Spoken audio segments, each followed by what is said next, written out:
Αυτή η συζήτηση για το διαλογή στην πηγή χρονολογείται.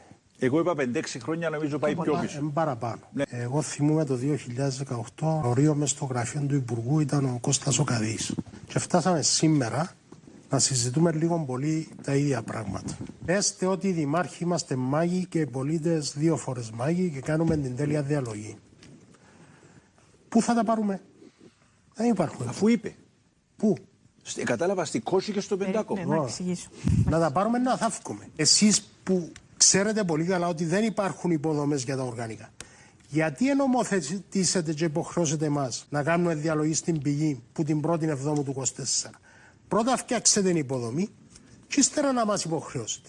Να βγει το Υπουργείο Γεωργίας να πει ότι αστόχησα στο έναν που κάνω τώρα, με αυτόν που σχεδιάζω το κόστος είναι 500 ευρώ, και αν πετύχουμε τους στόχους να μειωθεί, αν δεν τους πετύχουμε να αυξηθεί.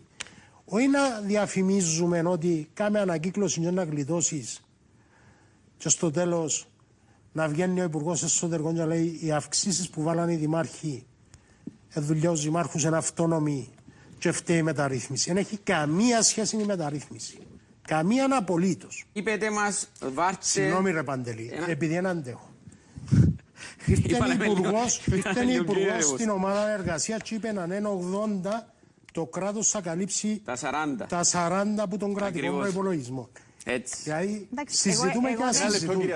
Να βγουν δημόσια να κάνουν παραδοχές αυτοί που σχεδιάζουν. Τι σχεδιάζουν? Γίνεται αλαλείτε στους πολίτες ότι κάμετε διαλογή στην πηγή και να πληρώνετε λιγότερο και μας επιβάλλετε εμάς gate φόρο υγειονομικής ταφής και αύριο να φταίμε εμείς.